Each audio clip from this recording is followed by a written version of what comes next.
Tunaarifiwa kwamba IEBC kuna shughuli inaendelea. Hebu tusikilize.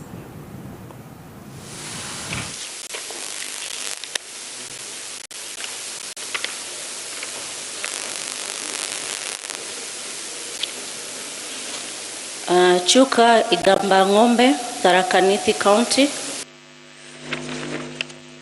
The constituency has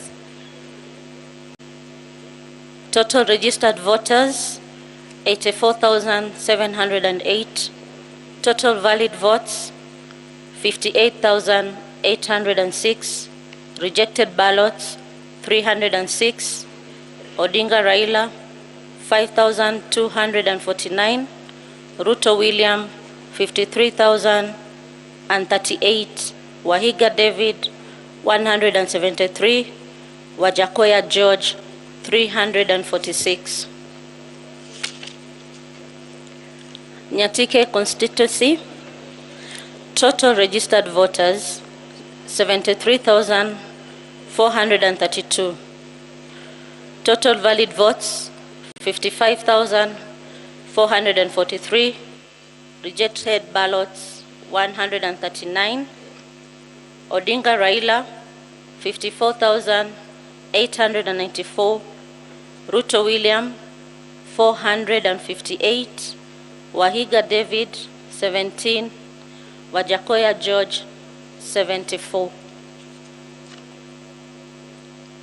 Mombasa County, Jomvu constituency, total registered voters 78,085, total valid votes 35,103, rejected ballots 433, Raila Odinga 20,863, Ruto William 13,962, Wahiga David 51, Wajakoya George 227.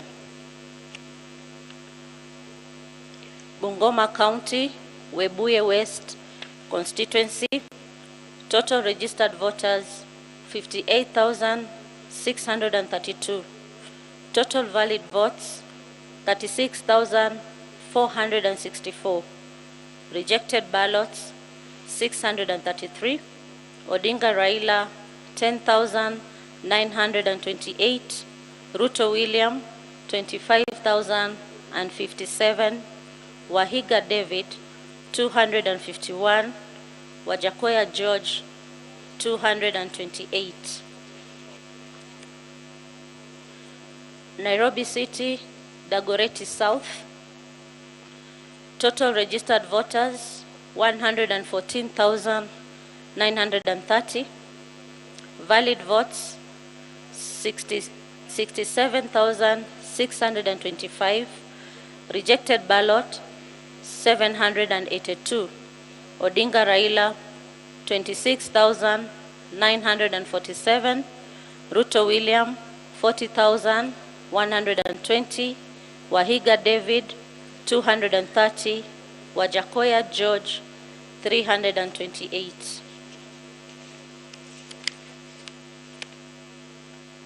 Kajiado County, Kajiado South constituency, total registered voters 71,064, total valid votes 51,238, rejected ballots 199, Odinga Raila 23,731, Ruto William 27,376, Wahiga David 47, Wajakoya George 82. Laikipia County, Laikipia East constituency, total registered voters 96,535, total valid votes 62,558, rejected ballots 462, Odinga Raila 13,335, Ruto William 48,792, Wahiga David 168, Wajakoya George 262.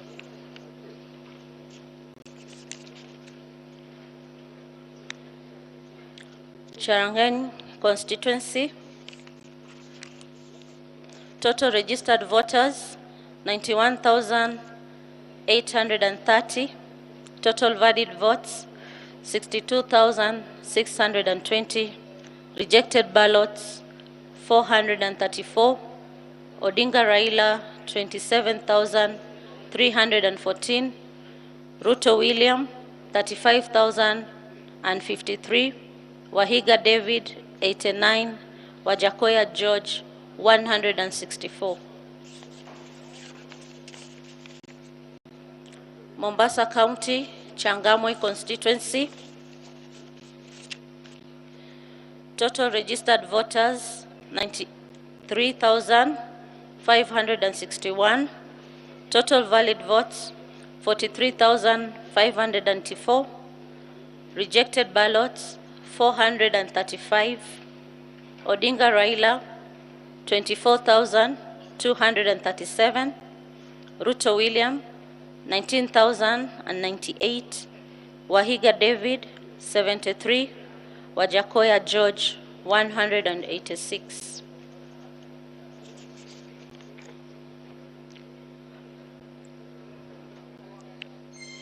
Marsabit County, Laisamis constituency, total registered voters 33,446, total valid votes 23,034, rejected ballot 60, Odinga Raila 4,161, Ruto William 18,776, Wahiga David 35, Wajakoya George 62. Kajiado County, Kajiado North constituency, total registered voters 134,880, total valid votes 78,352, rejected ballots 582, Odinga Raila 35,868, Ruto William 41,723, Wahiga Maore 396, Wajakoya George 364.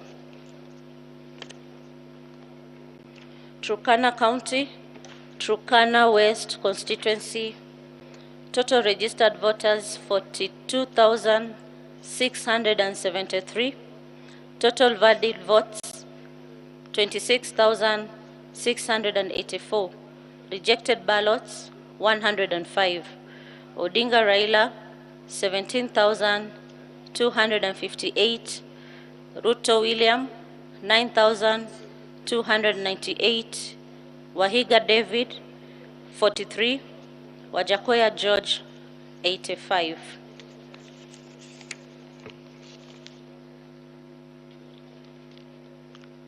Dagoretti North constituency, total registered voters 157,659, total valid votes 83,204, rejected ballots 897, Odinga Raila 56,535, Ruto William 25,764, Wahiga David 469, Wajakoya George 436.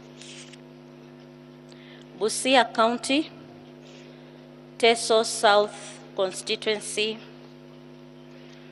total registered voters 71,268, total valid votes 47,026, total valid votes 47,026, rejected ballots 409, Odinga Raila 40,712, Ruto William, 6,071.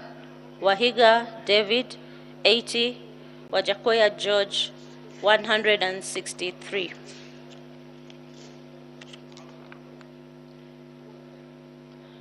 Kamkunji constituency, total registered voters 128,516, total valid votes 61,734, rejected ballots 1,385. Odinga Raila 35,552, Ruto William 25,830, Wahiga David 99, Wajakoya George 253.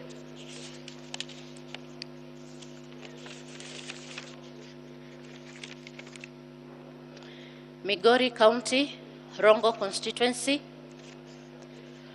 total registered voters 59,181, total valid votes 45,599, rejected ballots 140, Odinga Raila 44,944, Ruto William 578, Wahiga David 20, Wajakoya George 57, Wajakoya George 57.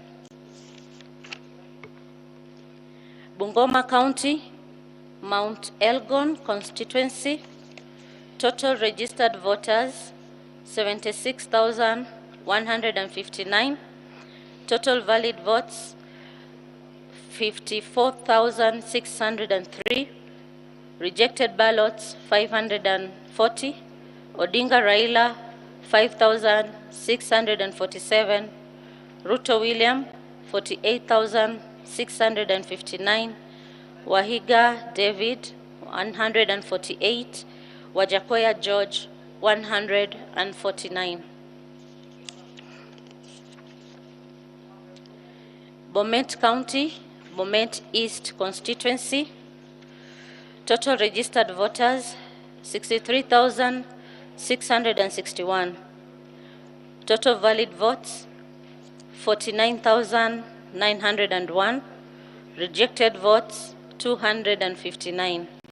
Odinga Raila 1,769, Ruto William 47,987, Wahiga David 38, Wajakoya George 107. Kiambu County, Limuru constituency, total registered voters 93,019, total valid votes 61,177, rejected ballots 482. Odinga Raila 14,500, Ruto William 46,059, Wahiga David 300, Wajakoya George 318. Meru County, Tigania West constituency, total registered voters 70,283, total valid votes 45,700, rejected ballots 422, Odinga Raila 8,824, Ruto William 36,454, Wahiga David 112, Wajakoya George 310. Turkana County, Turkana Central constituency, total valid votes 55,997, total valid votes 33,149, rejected ballots 524, Odinga Raila 18,847, Ruto William 14,089, Wahiga David 82, Wajakoya George 131.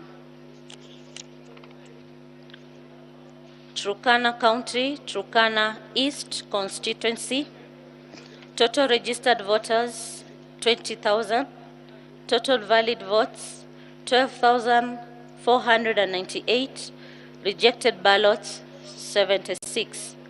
Odinga Raila 11,083. Ruto William 1,346. Ruto William 1,347. Wahiga David 19. Wajakoya George 49. Embu County, Mbeere South Constituency. Total registered voters 77,264. Total valid votes 50,824.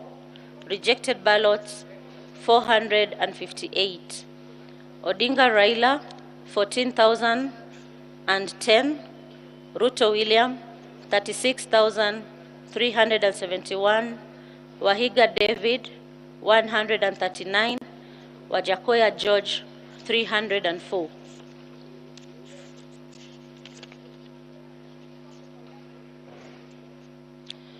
Kericho County, Ainamoi Constituency. Total registered voters 85,083. Total valid votes 62,646. Rejected ballot 416. Odinga Raila 5,720. Ruto William 56,781. Wahiga David 49. Wajakoya George 96.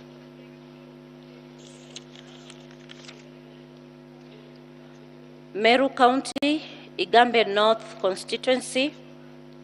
Total registered voters 77,050. Total valid votes 48,985. Rejected ballots 562. Odinga Raila 12,079. Ruto William 36,517. Wahiga David 111. Wajakoya George 278.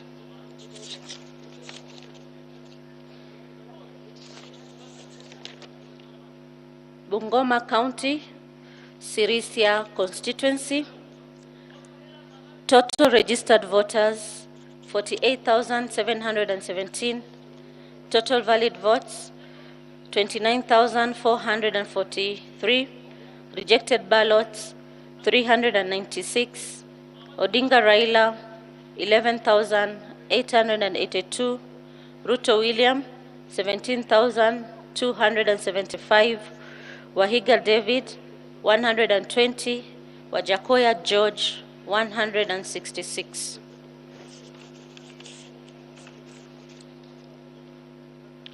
Muranga County, Kiharu Constituency. Total registered voters 119,465. Total valid votes 80,719. Rejected ballots 433. Odinga Raila 13,114.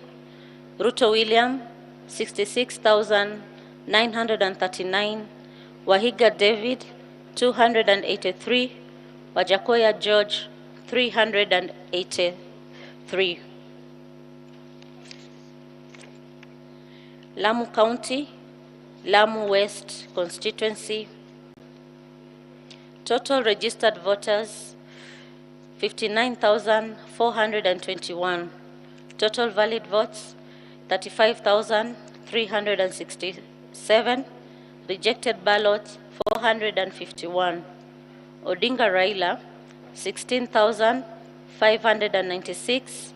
Ruto William 18,237. Wahiga David 138. Wajakoya George 396.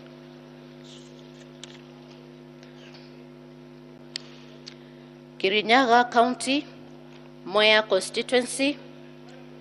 Total registered voters 131,788. Total valid votes 88,587. Rejected ballots 694. Odinga Raila 12,884. Ruto William 75,028. Wahiga David 186. Wajakoya George 489. Nairobi City County, Westlands Constituency. Total registered voters 160,739. Total valid votes 84,145. Rejected ballots 1,115. Odinga Raila 55,088. Ruto William 28,232. Wahiga David 332. Wajakoya George 493. Bobasi constituency, total registered voters 106,060. Total valid votes 67,496. Rejected ballots 760. Odinga Raila 50,242. Ruto William 16,863. Wahiga David 116. Wajakoya George 275. Kitui County, Kitui Central Constituency. Total registered voters 77,787. Total valid votes 46,316. Rejected ballots 431. Odinga Raila 29,069. Ruto William 16,820. Wahiga David 144. Wajakoya George 283.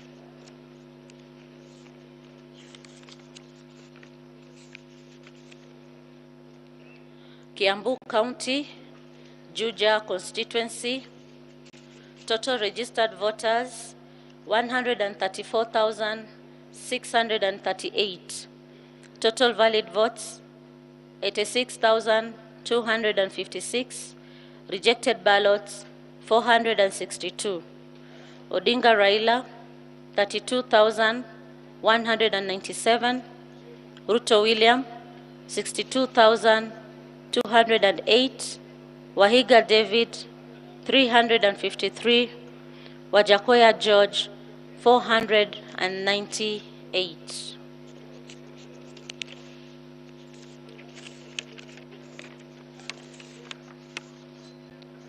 Kiambu County, Gatundu North Constituency. Registered voters 71,810. Total valid votes 49,394.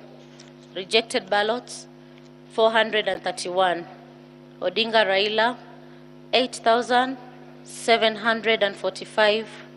Ruto William 40,310. Wahiga David 136. Wajakoya George 203.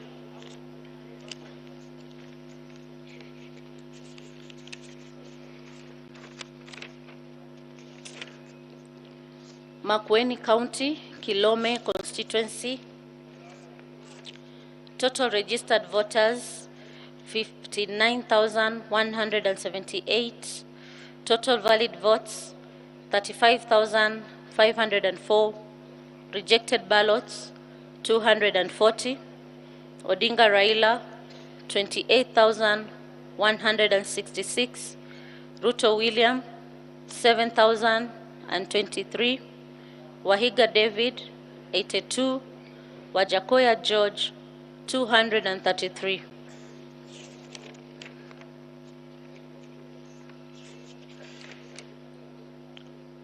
Mombasa County, Kisauni constituency, total registered voters 135,690.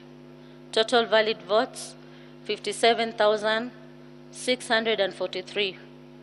Rejected ballots 572. Odinga Raila 35,190.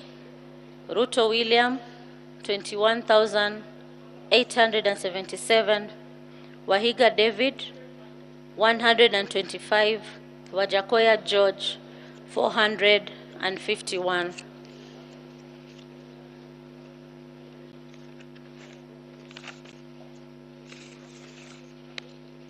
Nairobi City County, Embakasi West constituency, total registered voters 141,800.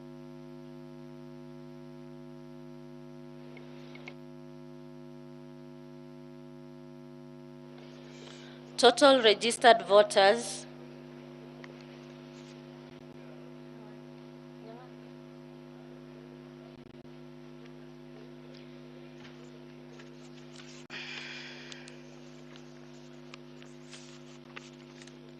Nairobi City County, Embakasi West constituency, total registered voters 141,878.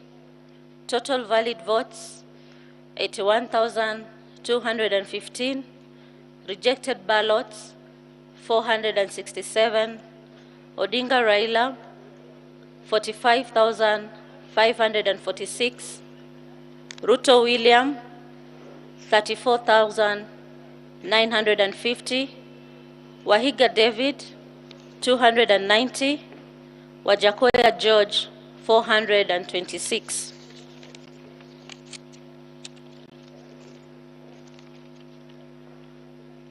Bonchari constituency in Kisii County, total registered voters 64,630. Total valid votes 48,150. Rejected 484. Odinga Raila 29,198.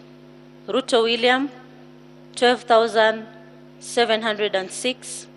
Wahiga David 81. Wajakoya George 165. Wasingishu constituency, Wasingishu County, Keses constituency, total registered voters 77,992. Total valid votes 54,768. Rejected ballots 334. Odinga Raila 8,966. Ruto William 45,653. Wahiga David 61.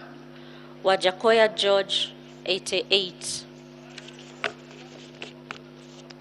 Thank you. As we await more results, the people on the inner circle, we await for your speedy verification of the results. Thank you.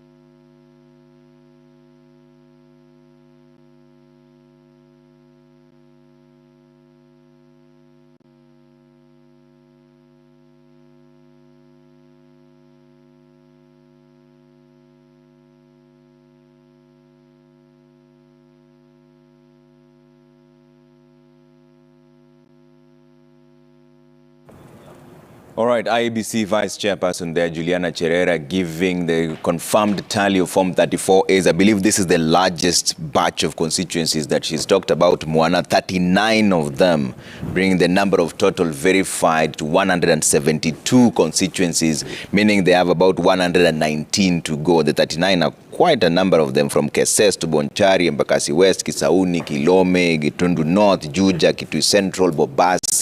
The list is endless. She's just read out 39 confirmed constituencies there, bringing the total number of verified results from the IEBC to 172 out of the 291, meaning they have about 119 to go. It's on that note that we're taking a quick break here on Kenya's Choice 2022. When we come back, we're still continuing the conversation here and keeping a pulse of everything that's happening from Bomas to the different places that any announcements are being made. This is the first place you will hear about it. In fact, sasa nasikia mwana twende kwa David Mwaure. Na bila shaka tunaarifiwa kwamba anataka kuzungumza na wanahabari. Kwa hivyo tumsikie na yeye ana kipi cha kusema.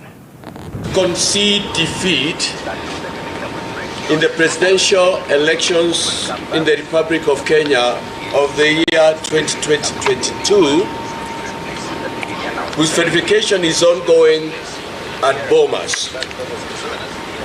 This we are doing after seeing what our performance has been and after deep discussions with our teams in Bomas and consulting widely.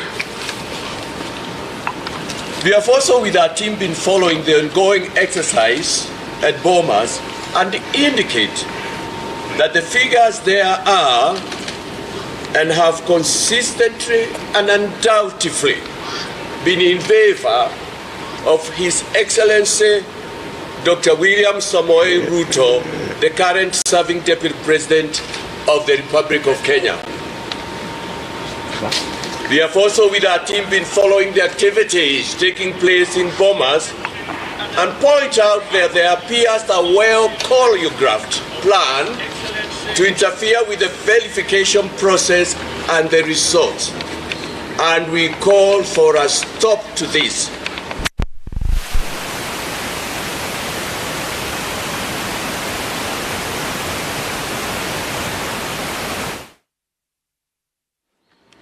Our secretariat, our campaign team, and all those who voted and prayed for us.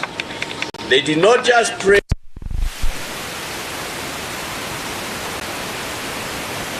We wish to call on IEBC to be firm and steadfast and resolute on its task and mandate and announce the leading winner of the presidential election when that time, in their considered opinion, comes. As we concede, we also endorse the winning trend.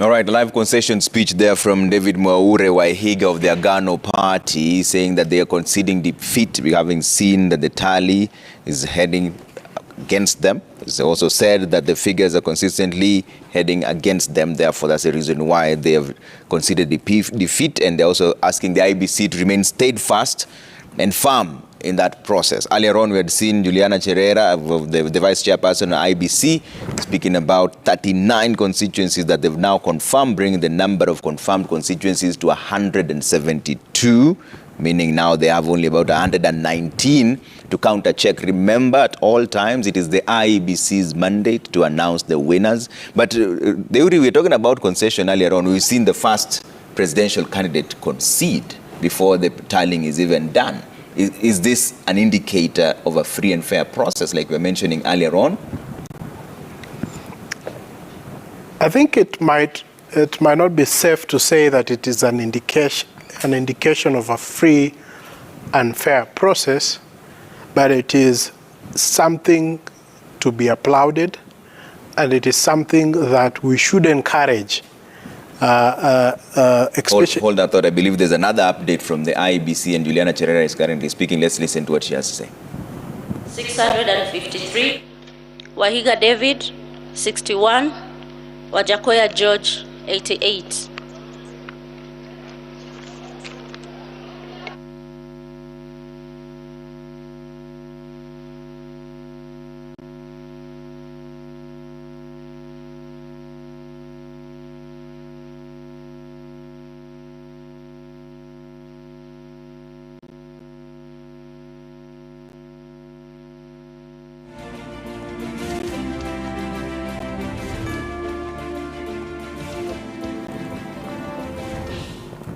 That I believe should be the 40th constituency that Juliana Cherera has just read out there. She's the vice chairperson. There's an entire list that brings the total number to 173 now, meaning only 118 are left. She started reading out the constituencies from Chuka, Igamba Ng'ombe, Nyatike, Webuye West, Dagoretti South, Kajiado South, Laikipia East, Cheranganyi, Changamwe, Laisamis, Kajiado North, Turkana West, Dagoretti North, Teso South, Kamukunji, Rongo, Mount Elgon, Bomet East, Limuru, Tigania West, Turkana Central, Turkana East, Mbere South, Aina Moi, Tigania North, Sirisia, Kiharu, Lamu West, Mwea, Westlands, Bobasi, Kitui Central, Juja, Gatundu North, Kilome, Kisauni, Embakasi West, Bonchari, and Keses. As soon as they have confirmation from all the rest, I'm sure they will come back and give an update there. That now brings the total number of confirmed from 34 A's announced by the IEBC to 173.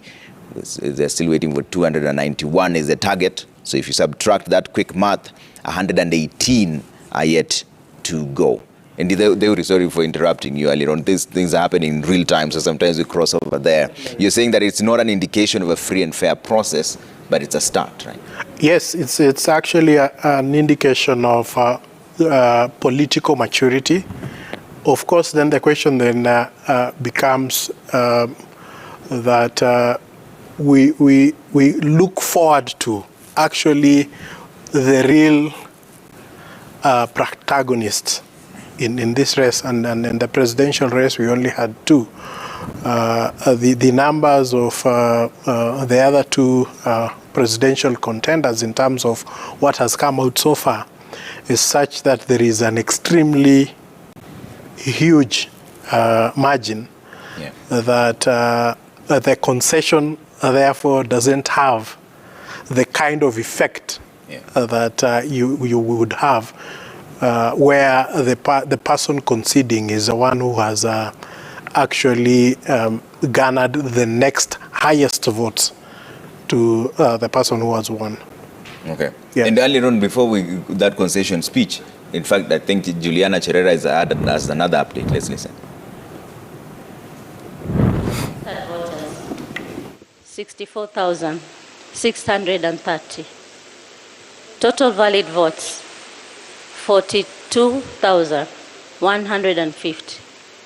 Rejected ballots, 484. Odinga Raila, 29,198.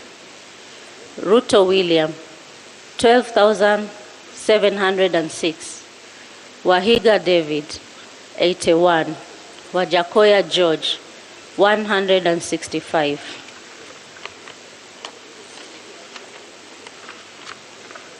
Then Uasin Gishu County, Keses constituency. Total registered voters, 77,992.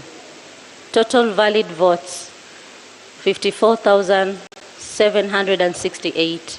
Rejected ballot, 334. Odinga Raila, 8,966.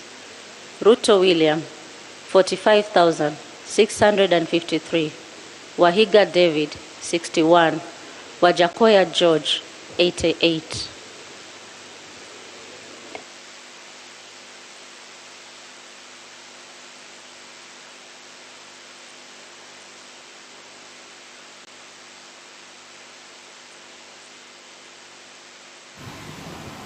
Well, Vice Chairperson Juliana Cherera, they are giving an update now. I believe those constituencies have gotten to 42. That means they've done 175, meaning now pending is 116 of confirmed from 34 A's that they've counter-checked and tallied with the returning officers there, plus the commissioner. But we were talking earlier on about leadership and resource allocation, and we were wondering why this is such a do or die. Before I come to Dr. Omolo here, is it that the leadership follows resource allocation, and how can that be reversed so that it doesn't matter who's really at the helm? All Kenyans feel like they are a part of the same nation. The history we have is that resource allocation follow leadership. Yeah. And that is the reason why we have we have tried to come up with institutions to actually try and mitigate that. The Office of the Controller of the Budget, the Office of Allocation of Revenue, of course, that also is to take account of the devolution aspect of it. But what we have seen is that resource allocation in the budget and the country's sometimes economic climate is largely influenced by those who are in power. And that, in my view, has been a significant failure of Parliament, because Parliament is supposed to exercise oversight. Yeah. And I think maybe going forward, if we can exclusively confine Parliament to its constitutional mandate and take away funds like CDF and other funds, I think Women Rep also had some sort of fund that was given to them, so that Parliament then is exclusively confined to representation, legislation, and oversight, we might be able to see a change in that trend. If you look at, for example, the counties, they are supposed to have the medium, short-term, and long-term plans, which inform the allocation of revenue. It is still the same for the national government.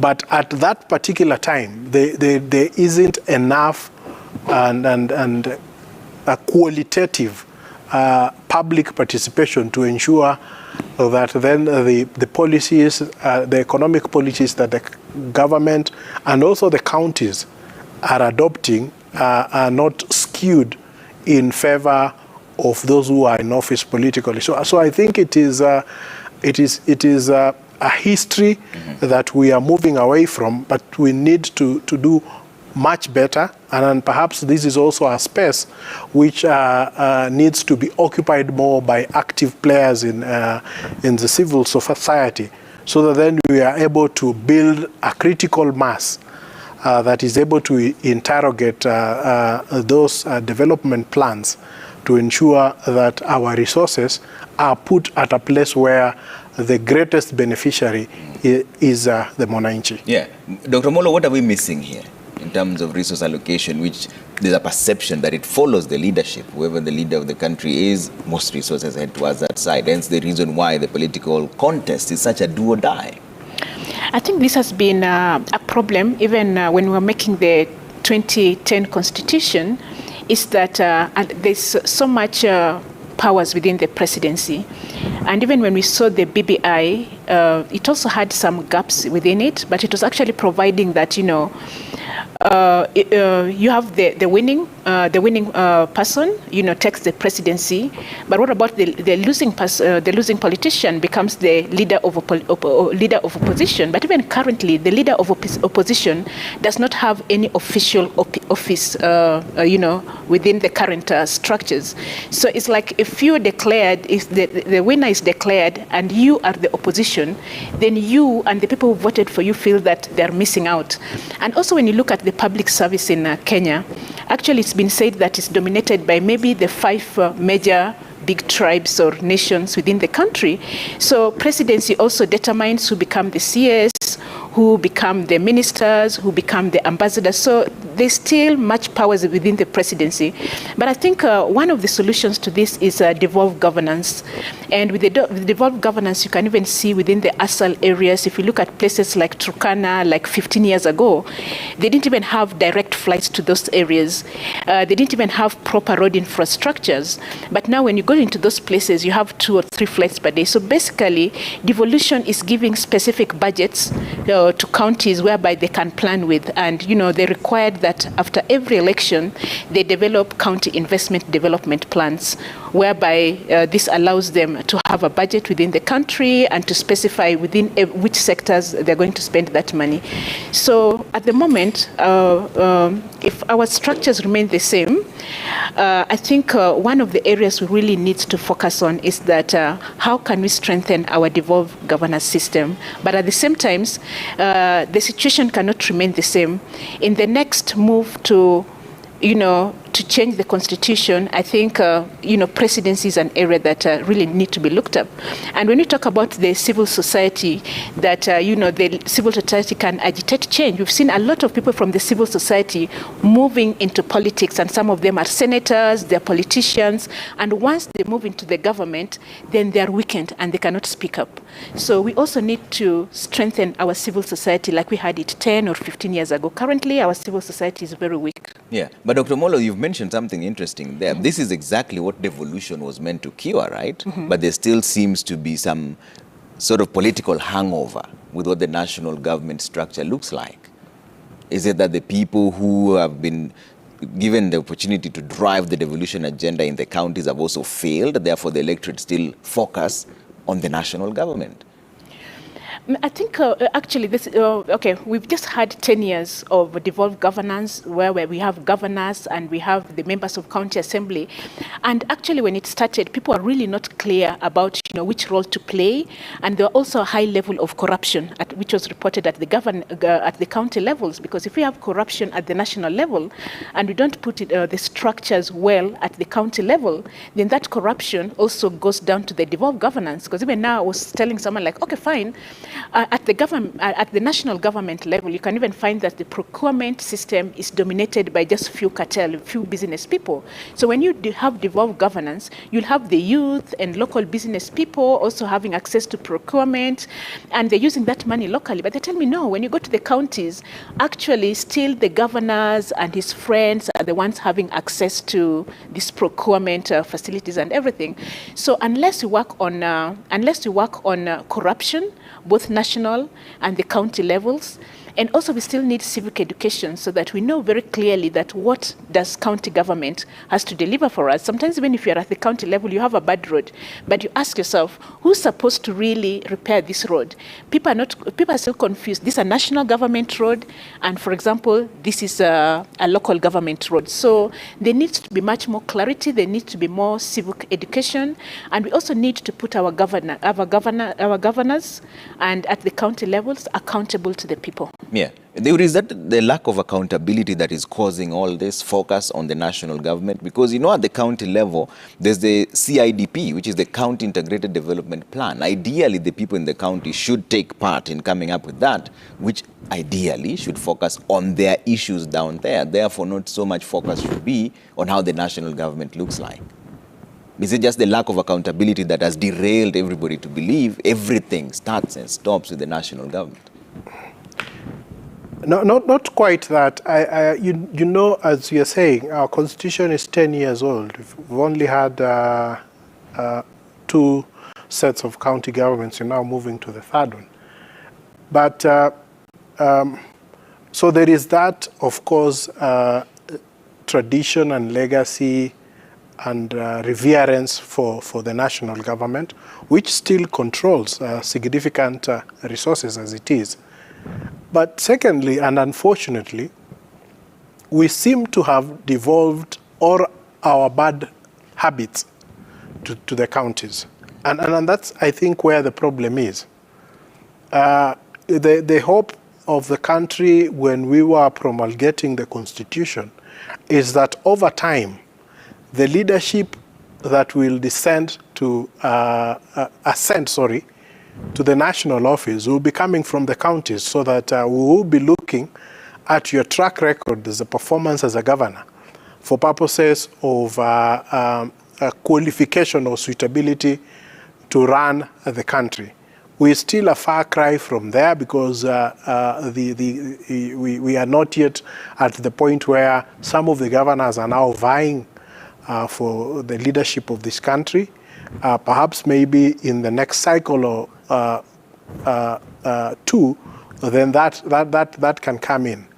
But as we say, the challenge has been, and I think there's been a little bit of also confusion in terms of the mandate which the Senate has been exercising in oversight over the governors and the mandate that the county assemblies have been exercising in oversight over the governor, which I think are normal constitutional tensions that come in when a constitution is still young and everyone is still trying to find their proper constitutional footing.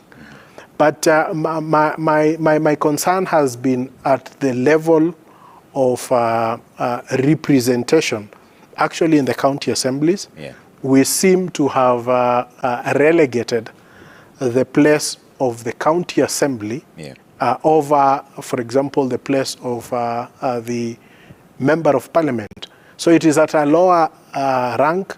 It is a place where, you know, even when we were going to court, and I think all these issues were coming out, the educational qualifications, you know, people seem to say, you know, you don't want someone who is extremely educated to be an MCA. So that appears to be the public mood. And yet that is what directly affects the county's operation. Yes. And then also, if you look at the counties, and this is also an institutional issue, if you look at the counties, most of them are seriously under the clutch of the governor, that they have not developed the necessary institutions that will give them the capacity to be able to interrogate the policy documents that come from the executive. Yeah.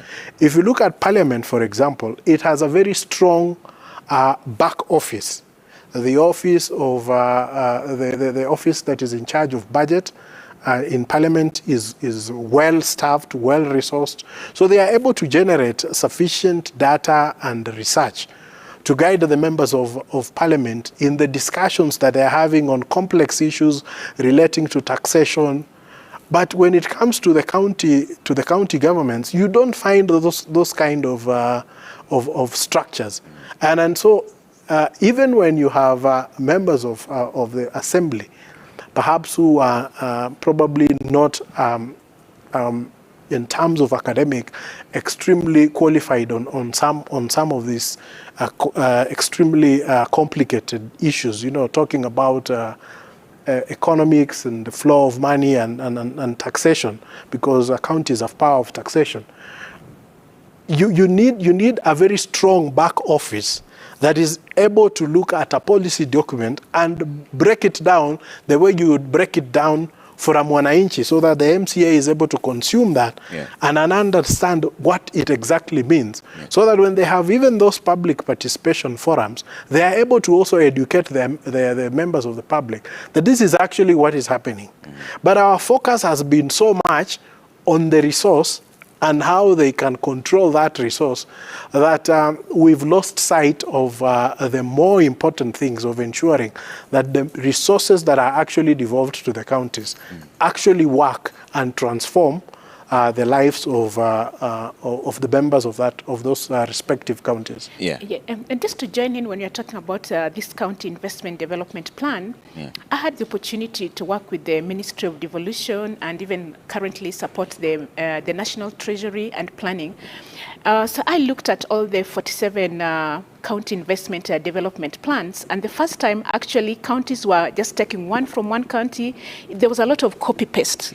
And also these documents were developed by consultants who just came in, developed the county development investment plan and gave the county development investment plans, because it was a condition that before you develop these CIDPs, then you cannot access resources from the national level. So on the second level of the second CIDPs, if we look at them, they were much more better developed than the first one, the first CIDPs. So, and at the same time, I think we have this policy on public participation and how it's supposed to take place. The policy is still new, and at the moment, there's not so much interactions with the wananchi when you're developing this kind of a document. And also you realize that the national government is supposed also to work with the county developer. Although sometimes when they second someone from the national government to the county government, it kind of creates kind of some competition. But then again, when you go to the counties to sensitize people, do you sensitize an MCAs on the CIDPs and other policy document? Then you're not sure that after 5 years, this MCA is going to make it to parliament. Or do you focus on the county directors because they've got long term of learning. So there are all those kind of challenges, and everyone talk about county investment development plans, but counties, and some of them, I think over 10 counties have already developed county spatial plan. Yeah. So the county spatial plan goes beyond the 5-year CIDPs, and it covers the 10 years. But counties have also been relaxed to develop the county spatial plans, which says that what kind of specific crops are, in agriculture as a county, what are we going to focus on? Yeah. In terms of the energy sector, 60% of this population is still using firewood. How are we going to move into the green energy? So there are all these policy documents, but it's the same thing as I'm looking at political manifestos. We have policies here, but do we value them? Do people read them? Do people implement them? So that's the gap which is still remaining. But then, Eury, should there be a buffer zone between those who are charged with crafting the county integrated development plans, the CIDPs, and the people themselves, so that it's just people just say what they really want, and then there are professionals who synthesize it and put it down on paper? Because what Dr. Molo is saying is that they're on paper. Sometimes they even copy-pasted. There's no one who's giving it critical thought to know that this is where our strengths lie. Less densely populated counties.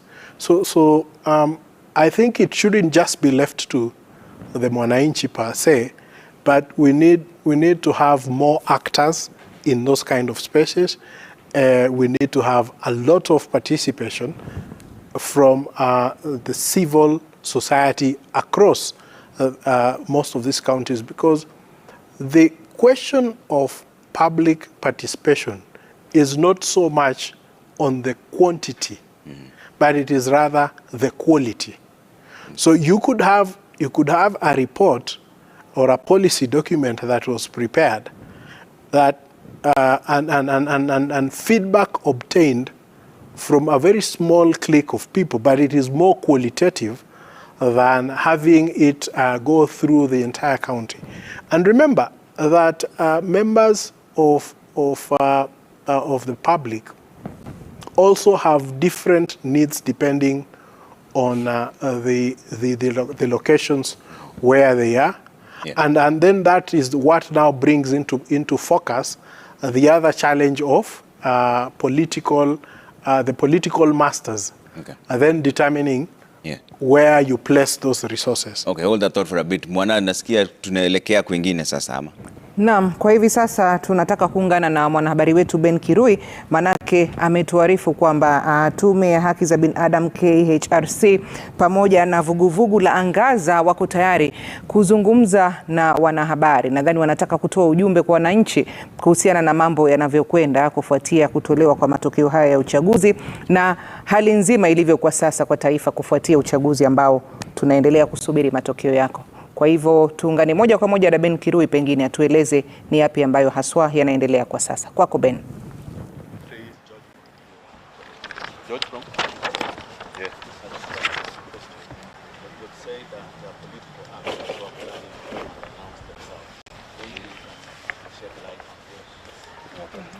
And maybe your name? My name is Kila. Okay. So Diana? Okay, as an observer, yes. Sure. Okay. So let's respond to those two. So with regards to the question about observers, I'm one of them. And my colleague here from Crown Trust is also one of them. And we are a number who have been camping outside there. So this process has been left to the security apparatus. Basically, that's what is happening. It has been completely securitized, and this is unfortunate, where we are treating elections as a security as opposed to political problem. So out there, they are not allowing local observers. That is the fact of the matter. And then when you ask them questions, they refer you to security officers who take you through cycles, and so that's one of the issues we want to raise. But for international observers, you can clearly see they are just coming with their vehicles and they are just allowed in without any questions being asked to them. Yeah, so I think that is the situation right now, which is completely discriminatory. Yeah, so we are demanding that the IBC allows local observers, domestic observers to be allowed in, because we understand our electoral context much better, and we are also in a better position to raise the emerging issues because we have a better understanding of our country.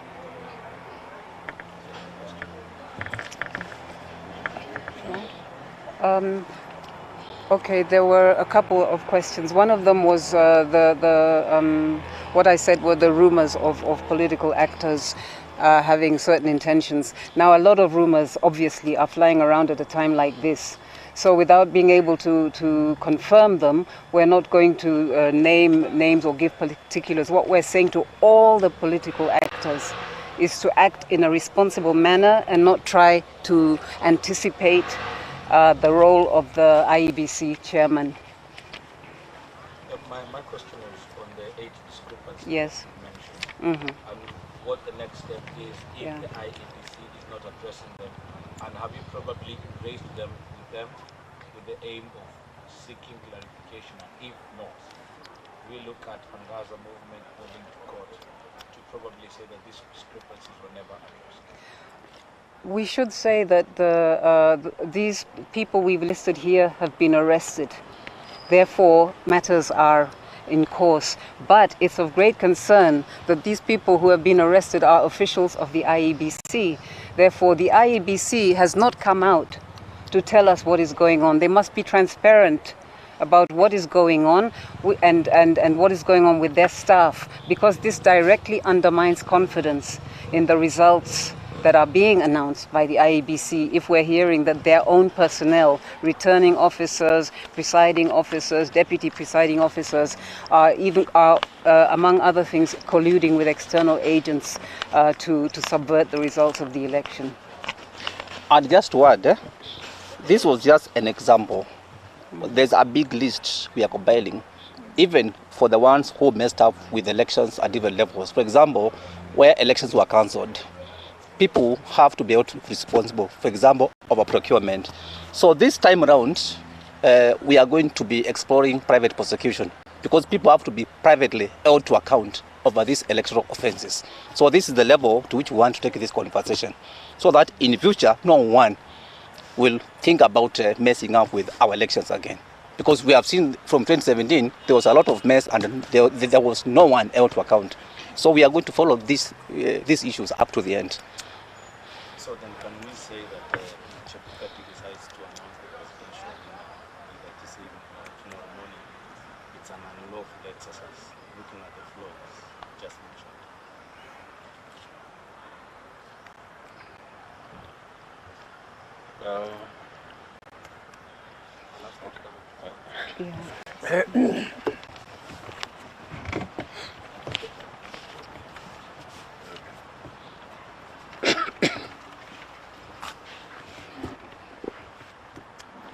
Thank you. The IEBC is mandated by law to announce the results at least 7 days after the close of polling. So they will be operating within the law. But we are saying we've noted significant issues with the elections.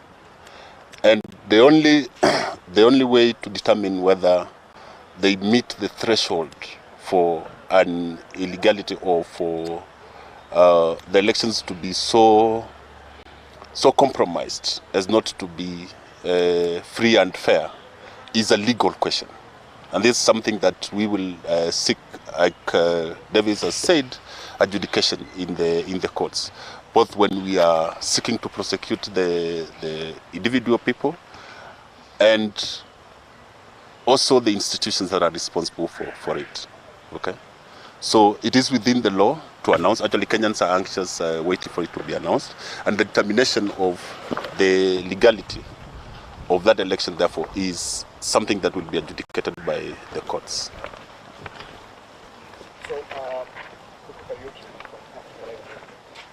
we draw a closer to international media, there's one media they're forgetting called social media. What's your concern about what is happening in social media? In our statement that we issued the day before yesterday, we cited that there have been more than 74 cases of misreporting that have been already identified and flagged. And social media has got two aspects. One, there's the aspect of citizens. And we asked that citizens exercise responsibility. Because, you know, the access to social media is also from individuals. That's number one. And number two, that the social media platforms should actively flag and remove from their platforms posts that are being used, to give false information or to whip any emotions among citizens. Because the exercise of social media responsibility must be from those two, the individual person and the platform. Yes, and that is our position, because once social media is used, it is spreading also information very quickly. So it's the responsibility of the platforms and the individuals. Yes. And then there is a security concern, because the IEBC is a body that is not involved in any security matters. But when politicians misbehave, how else would we expect the IEBC to behave or to act towards that? Because they need the peace at the tallying center, and how else would they behave if they don't make it a security operation? Actually, our statement here, we have said that political actors from whichever side should not be allowed to interfere with the process or to pretend to say who has won and who has not won. That's what we have said in the statement, that it is the responsibility of IEBC to do that. Okay? So keeping political actors out who are interfering with the work of IEBC and who have no particular role in the electoral process will help us, finish this the counting and tallying quickly. But the question where Kenyan observers are not allowed to observe the process, because observers are not political actors, they are observers, and there is a law which says observers should be allowed. By saying observers should not be allowed, IEBC is breaking the law. Yeah. Just to add on that issue of security, normally within the context of election, any security deployment within the space managed by IEBC is supposed to be accounting to the IEBC system around.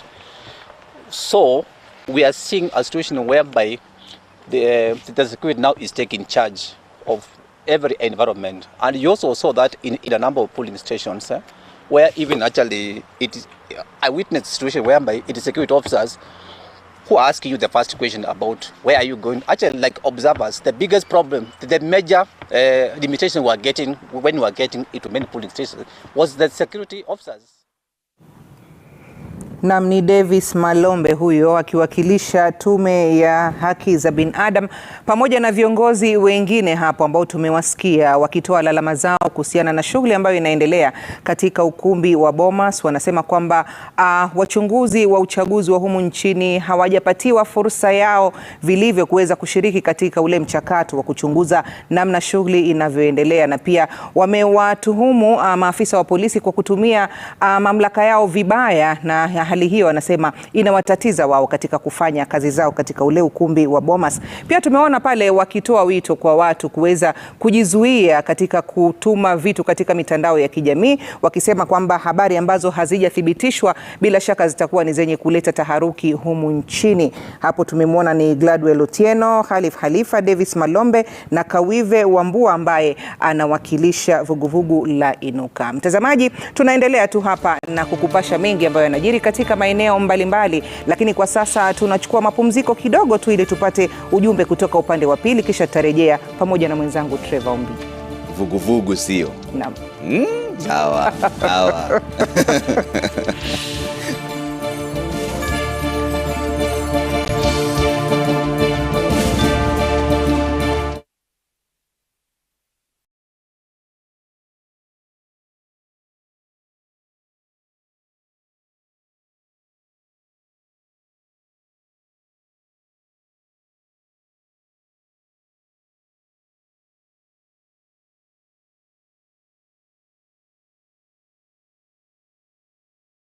Dial *126# or download my Safaricom app and let's. Karibu Lens Experts Tanzania Limited, kwa wababe wa teknolojia ya uzalishaji lenzi za magari au stock glass za magari aina zote. Huna haja ya kutumia gharama kubwa kununua au kuagiza taa za magari nje ya nchi. Karibu Lens Experts Tanzania Limited, tukupe lenzi zenye ubora unaodumu kwa muda mrefu. Tunatengeneza chrome za magari zilizoharibika au kupasuka, bumper za magari, side mirrors, plastics kwenye taa za mbele na nyuma ya gari. Pia tunasafisha taa za magari zilizo na ukungu na kurudi katika hali ya kawaida. Tunapatikana Magomeni Mapipa, barabara ya Chemchem, mtaa wa Tosheka, karibu na kituo kidogo cha polisi Mapipa. Kwa mawasiliano zaidi tupigie kupitia 0692498295 au 0694555484. Lens Experts Tanzania Limited, the best in town and new technology in town.